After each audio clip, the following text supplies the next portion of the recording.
DA নিয়ে আবারও খুব গুরুত্বপূর্ণ আপডেট। তো ভিডিওটি 1 সেকেন্ডের জন্য স্কিপ করবেন না, পুরোটা দেখবেন।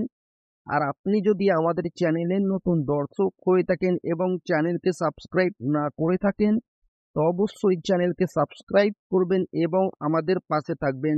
তো ভিডিওটি শুরু করা যাক।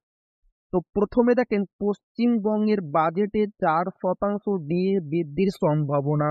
পশ্চিমবঙ্গ সরকারের আসন্ন বাজেটে রাজ্য সরকারি কর্মচারীদের মহার্ঘ ভাতা ডিএ 3 থেকে 4% বৃদ্ধি পাওয়ার সম্ভাবনা রয়েছে বলে খবর পাওয়া যাচ্ছে। যদিও এই বিষয়ে সরকারিভাবে এখনো কিছু জানানো হয়নি, তবে নবান্নের এক সূত্র থেকে জানা যাচ্ছে যে আগামী বাজেট ঘোষণার সময় অর্থমন্ত্রী চন্দ্রিমা ভট্টাচার্য ডিএ বৃদ্ধির ঘোষণা করতে পারেন। গত বছরও ঠিক একইভাবে বাজেটের সময় ডিএ বৃদ্ধির ঘোষণা করা হয়েছিল।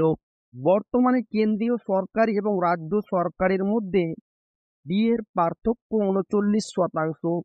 এটি একটি বড় পরিমাণের পার্থক্য এবং রাজ্য সরকার এর মধ্যে কিছুটা সমন্বয় আনতে চাইছে। রাজ্যের অর্থমন্ত্রী চন্দ্রিমা ভট্টাচার্য এর আগেও রাজ্য সরকারের জন্য বিভিন্ন কার্যকরী পদক্ষেপ গ্রহণ করেছেন এবং এই বাজেটেও কিছুটা ডিএ বৃদ্ধির আভাস রয়েছে। বিশ্লেষকরা মনে করছেন এই ডিএ বৃদ্ধির রাজ্য সরকারি কর্মচারীদের জন্য বড় উপকারী হবে এবং তা তাদের জীবনযাত্রার মান উন্নত করতে সাহায্য করবে। তবে চূড়ান্ত ঘোষণা না হওয়া পর্যন্ত কিছুটা অপেক্ষা করতে হবে।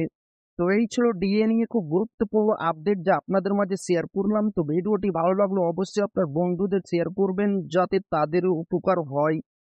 আর আপনি যদি এখনো আমাদের চ্যানেলকে সাবস্ক্রাইব না করে থাকেন তো অবশ্যই চ্যানেলকে সাবস্ক্রাইব করবেন এবং আমাদের পাশে থাকবেন। তো আবারও দেখা হবে ডিএ রিলেটেড খুব গুরুত্বপূর্ণ ভিডিওতে।